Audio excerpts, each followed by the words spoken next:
జై న్యూస్కి స్వాగతం. ఈరోజు వార్తల్లోని విశేషాలు. సిద్దిపేట జిల్లా హుస్నాబాద్లో మాజీ ఎంపీ కేంద్ర మంత్రి దివంగత వెంకటస్వామి కాక 95వ జయంతి వేడుకల్ని హుస్నాబాద్ కాంగ్రెస్ పార్టీ ఆధ్వర్యంలో ఘనంగా నిర్వహించారు. ఈ సందర్భంగా వెంకటస్వామి చిత్రపటానికి పూలమాలలు వేసి నివాళులర్పించారు. కేంద్ర మంత్రిగా, ఎంపీగా వెంకటస్వామి హుస్నాబాద్ ప్రాంత అభివృద్ధికి ప్రత్యక్షంగా, పరోక్షంగా ఎంతో కృషి చేశారని కాంగ్రెస్ నాయకులు కొనియాడారు. కేంద్ర కార్మిక శాఖ మంత్రిగా కార్మికులకి ఎన్నో సేవలు అందించారని గుర్తు చేశారు. మాజీ ప్రధానులు జవహర్లాల్ నెహ్రూ నుండి మొదలుకొని పివి నరసింహారావు వరకు అందరితో అనునయంగా ఉన్న వ్యక్తి వెంకటస్వామి అని, అందుకే ఆయన్ని కాక అని అందరూ పిలిచేవారన్నారు. క్రమశిక్షణ కలిగిన కాంగ్రెస్ పార్టీ కార్యకర్తగా ఆయన జీవితాన్ని స్ఫూర్తిగా తీసుకొని నేడు పార్టీ కార్యకర్తలమందరం ముందుకెళ్తామన్నారు.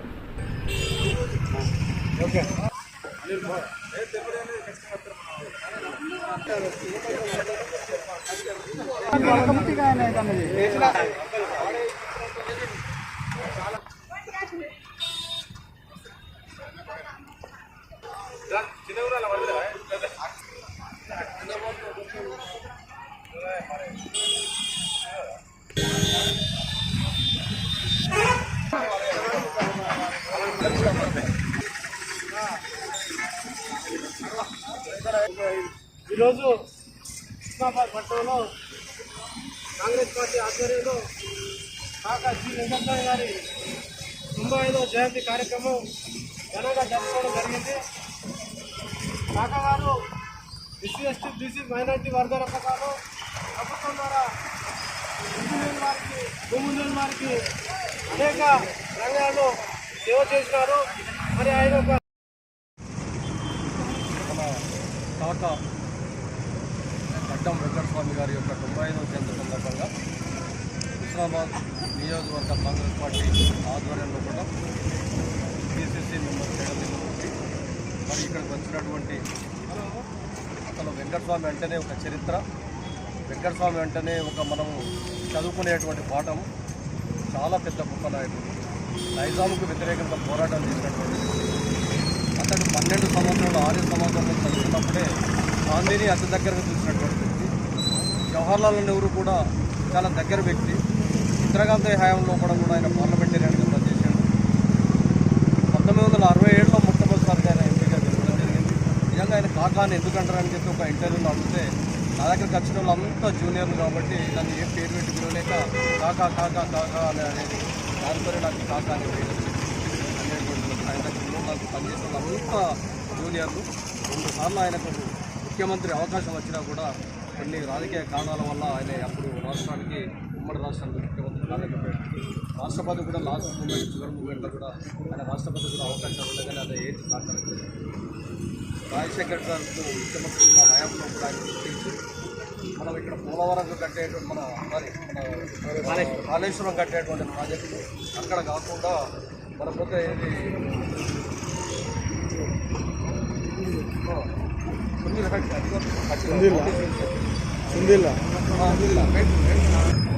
కాళహైతా నది మీద ప్రాజెక్టు పెట్టి ఆ నీళ్లను శ్రీపాద సాగర్ తీసుకొచ్చినట్లయితే మొత్తం ఇప్పుడు ఉన్నటువంటి మనకు ఎప్పుడైతే ఇప్పుడు కేసీఆర్ ప్రపోజల్ పెట్టినటువంటి ఇక్కడ కూడా లిఫ్ట్ కాకుండా మొత్తం గ్రావిటీ మీద పోయి ఈ ఏరియా సస్యశ్యామలం అయితేనేటువంటి ఒకసారి ప్రపోజల్ పెట్టి అక్కడ ప్రాణహిత మీద రాజశేఖర్ రెడ్డి గారిని తీసుకెళ్తే అక్కడ ప్రాజెక్టుకు ఉపయోగకర శంకుస్థాపన ఫౌండేషన్ చేసేటువంటి ఒక మానవాళ్ళు.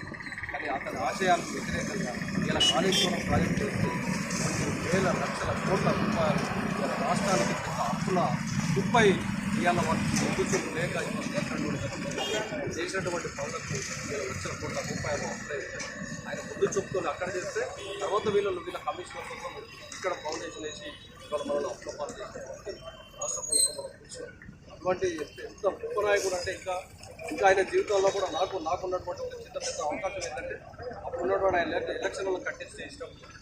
ఈ మన వెంకటస్వామి గారు పోతే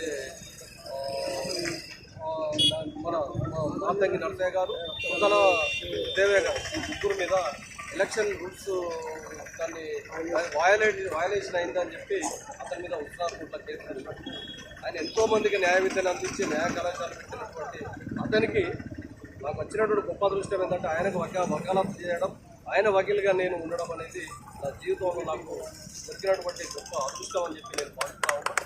నిజంగా తన గొప్ప నాయకుడు. దాదాపు ఒక 700-800 మందికి శిక్షలు వేయించి అప్పుడు నాగార్జున సాగర్ ప్రాజెక్టు కట్టినప్పుడు కూడా దాంట్లో పనిచేసినటువంటి కార్మికులకు కూడా ఒక కార్మిక నేతగా, ఒక తెలంగాణ ఉద్యమ నేతగా, ఒక ఈ ఎన్నో ఈ ఉద్యమాలకు ముందుండి నడిపినటువంటి వ్యక్తి. ఆయన మార్గదర్శకుడు. ఇప్పుడు డాక్టర్ వివేక్ గారు ఉన్నారు, వినోద్ గారు ఉన్నారు ఎమ్మెల్యేలుగా. అతని మన్మడు ఇప్పుడు వంశీ ఇవాళ మన ఎంపీగా ఉన్నాడు. వీళ్ళందరూ కూడా అతని కుటుంబం నుంచి వచ్చినా కూడా ప్రజలు అతన్ని మరవలేకనే వాళ్ళ కుటుంబాన్ని అందరినీ ఎత్తిపడుతున్న రాజకీయంగా చూడాలనే ఆలోచనతో వాళ్ళు ఎంతో వాళ్ళ భారీ ప్రయత్నాలు నిర్మించారు.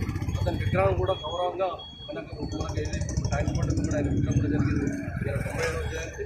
అతడు నిజంగా అతని ఆశయాలు గొప్పవి. అతని పేద కుటుంబంలో పుట్టిన గౌరవంగా చెప్పేది, నా అయ్యా ఏందా, నా అయ్యా మల్లయ్య ఉప్పర్ పని చేసి మేస్త్రి కూడా అనిపోయి ఉప్పర్ పని చేసేది మా అయ్యా అనేటువంటిది. వాళ్ళు చేసినటువంటి పనులు కూడా ఆ ఉప్పర్ పని అనేటివి కూడా గౌరవంగా అతను చెప్పుకున్నటువంటి వ్యక్తి. నిజంగా పెద్ద మహానీయుడు. ఈ సందర్భంగా అతనికి నివాళులు అర్పిస్తూ, అతని జయంతి నివాళులు అర్పిస్తూ ఈ అవకాశం ఇచ్చినటువంటి వ్యక్తులకు నేను నమస్కారం. ఈరోజు మన హుస్నాబాద్ పట్టణంలోని అంబేద్కర్ చౌరస్తాలో కాంగ్రెస్ పార్టీ తరఫున మన గడ్డం వెంకటస్వామి అని వెంకటస్వామి అని ఆయనకు 95వ జయంతి సందర్భంగా ఘననివాళులు జరిపించడం జరిగింది. ఆయనకు గడ్డం వెంకటస్వామి అనేది ఆయన ఇంటి పేరు. అందరూ ముద్దుగా కాకా కాకా అనేవాళ్ళు. ఆ కాకా కాకా అనేది కూడా ఆయన కన్నా అందరూ, ఆయన పెద్దవాళ్ళు, ఆయన చిన్నవాళ్ళు ఆయనను చూసి ఆయనను పేరు పెట్టి పిలవకుండా ఒక కాకా అనేదే పేరు. ఇప్పుడు వెంకటస్వామి అనేది వెంకటస్వామి అనేది తక్కువ, కాకా అనేది ఎక్కువ తెలిసింది ప్రజలకు. ముద్దుగా కూడా అందరూ మన హైదరాబాద్లో ఆయన పుట్టి హైదరాబాద్లో పెరిగి అప్పుడు నిజాం కాలంలోనే ఆయన తెలంగాణ కోసం పోరాటం చేయడం జరిగింది. ఆయన ఆర్య సమాజంలో స్కూల్లో చదవడం జరిగింది. అప్పుడు గాంధీ గారు అక్కడికి రావడం జరిగింది. ఆ 12 సంవత్సరాల వయసులో గాంధీ చూసి ఈయన ఆశయాలను, ఈయన బాటలో నడవాలి, ఈయన పూర్తిగా తీసుకోవాలని అప్పటి నుండే రాజకీయం మొదలుపెట్టిండు.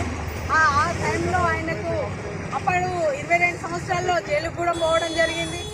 అంతలో వాళ్ళ నాన్న చనిపోతే అక్కడ వదిలిపెట్టి కుటుంబం బాధ్యత అంతా ఆయన మీద ఉంటుట్లా ఆయన సింగరేణి మన గోదావరికల్లోకి వచ్చేవడం జరిగింది. అక్కడ నుండి మనకు పెద్దపల్లి నుండి కానీ సిద్దిపేట నుండి కానీ ఎంపీగా పోటీ చేయడం జరిగింది. ఒక హోంశాఖ మంత్రిగా పనిచేయడం జరిగింది. ఆయనకు వాళ్ళు అక్కడ మనకు ఇవాళ రేషన్ కార్డు బియ్యం తీసుకోవడం, రేషన్ సరుకులు తీసుకోవడం అంటే ఆనాడు మరిచంద్రారెడ్డి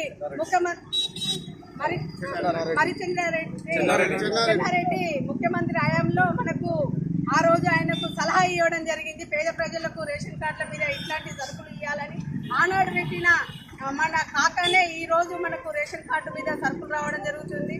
అట్లాంటి ఆయన స్ఫూర్తి, ఆయన ఆలోచనలు ఇప్పటికి కూడా అంబేద్కర్ ఆశయాలనే కొనసాగించాలని, అంబేద్కర్ ఆశయాలనే కొనసాగించాలని ఆయన స్ఫూర్తి ఆయన తీసుకొని ఈరోజు మనం ఇట్లా ఉండడం అంటే కాక అసలు ఢిల్లీలో పోయినా కూడా కాకా పేరు చెప్పుకొని కూడా చాలా పనులు జరిగినాయి.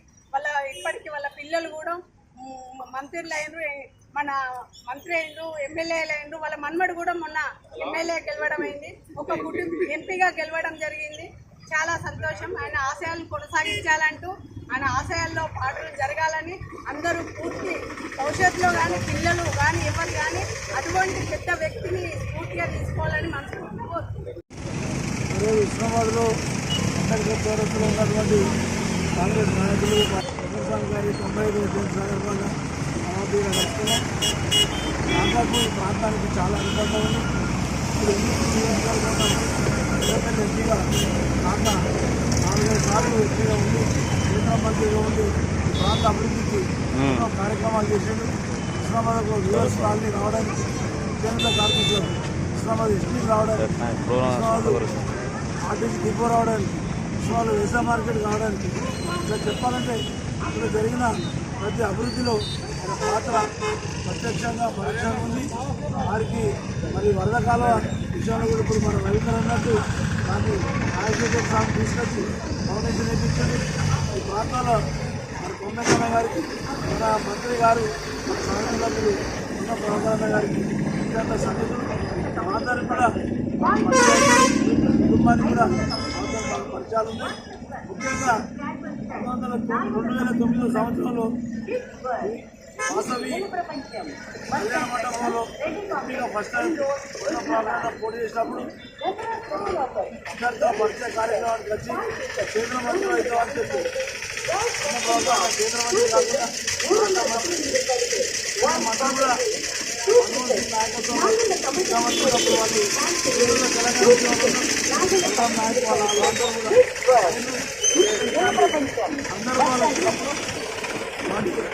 మనము నిలబడి ధ్యానం కోసం కొట్లాడితే ఏది కాకుండా ఏదైనా గుర్తింపు సమాజంలో వస్తుందని సందర్భంగా ఉదాహరణగా దృష్టి తీసుకొస్తున్నా. ముఖ్యంగా 70-80 వేల గుడిసెలు హైదరాబాద్ సికింద్రాబాద్ వేసి గుడిసెల వెంకట సంఘం గడ్డ ఉన్నది. దాని గుడిసెల వెంకట సంఘం పేరు వచ్చింది. కేంద్రంలో కార్మిక మంత్రిగా, కేంద్రంలో ప్రధానమంత్రి ఉన్నప్పుడు గుజరాత్ మంత్రిగా పనిచేసింది. 73-74 రాజ్యాంగ సంవత్సరం ఆ పంచాయతీలకు ఎన్నికలు కావాలని బిల్లు పెట్టింది. ఆకానే పెట్టాడు. చెప్పాలని గోదావరి కన్నా కార్మికులకు తర్వాత వచ్చాయి ఎరువుల కర్మాగారం 1200 కోట్ల రూపాయలు మన్మోహన్ సింగ్ గారికి ఇప్పించి నిలబెట్టిండు. ఆయన ఇంకా మాట్లాడారు. రాష్ట్రంలో ఉన్నటువంటి వందల వేలాది మంది కార్మిక ఉద్యోగస్తులకు స్కీమ్ పెట్టించింది. మన పద్మ చెప్పినట్టు రాష్ట్రంలో అది మంత్రిగా ఉండి పౌర సరఫరా శాఖ మంత్రిగా ఉండి కిలో 1 రూపాయల బియ్యం ఇది కూడా ఆయన పెట్టించిందే. అంటే ఆయన ఎక్కడున్నా ఏ మీటింగ్ పోయినా మీటింగ్లో చివరిలో ఎవరు ఉన్నారు, ఎవరికి ఇబ్బంది అవుతుందని చూసే ఆలోచన చేస్తుండే. ఆయనతో కూడా 10-12 దగ్గర నుండి మనస్తత్వ ఆలోచన కూడా చాలా ప్రత్యక్షంగా చూసే అవకాశం వచ్చింది. ఇప్పుడు కూడా అలా ఇద్దరు కొడుకులు అలా మన్మోహన్ కూడా కొడుకులు ఎమ్మెల్యేగా వాళ్ళ మన్మోహన్ పనిచేస్తారు. అంటే రాజకీయాలన్నీ ఇప్పుడు బిజినెస్ అయింది, రాజకీయాలన్నీ ఇప్పుడు వ్యాపారం అయింది, రాజకీయాలన్నీ లాభం అయింది.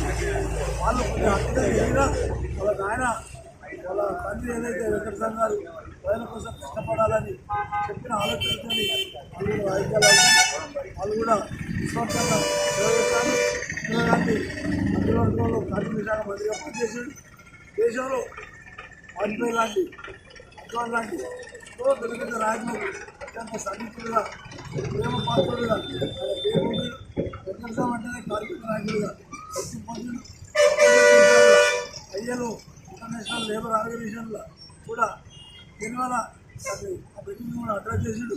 భారతదేశంలో అంటే INTUC Indian national trade union Congress కూడా డైరెక్ట్గా పనిచేశాడు. సిడబ్ల్యూసీ మెంబర్గా కాంగ్రెస్ పార్టీ మెంబర్గా పనిచేశాడు. పార్లమెంట్ పక్ష నాయకుడు కూడా అధ్యక్షుడు. కానీ మనకు చెప్పాలంటే ఒక 2-3 జీవితకాలంలో సరిపడలే కానీ సాధించలేదని వాళ్ళు ఒక్కడే జీవితంలో చేయగలిగాడు. అంబేద్కర్ను చాలా దగ్గరికి వెళ్ళి నెహ్రూను గాంధీని కూడా చూసి మాట్లాడిండు అనేటువంటి విషయాలు ఈ అంబేద్కర్ విషయాలు ఆ విషయాలకు వచ్చే 4-5 గంటలు ఉన్నాయి. ప్రత్యేకంగా ఇవన్నీ ఎందుకు మనం మాట్లాడాలంటే ఇక సామాన్యుడు కూడా ఏకత్వంతో అత్యవసర పనిచేస్తే స్థాయికి పోవచ్చు. కూడా ఎంతోమంది అవకాశం ఉంది. ఇక వేరే వాళ్ళకు కూడా ఆయన స్ఫూర్తిగా తీసుకొని ఇందులో సామాన్యులకు దేశంలో బాబాసాహెబ్ అంబేద్కర్ గారి ఆశయాలను నిలబెట్టడానికి మన వాళ్ళంతా కృషి చేశారు. మనం కూడా కృషి చేయాలని వారి పుట్టిన సందర్భంగా మీకు వారి కుటుంబ సభ్యులకు శుభాకాంక్షలు అభినందనలు తెలుసుకుంటున్నాను.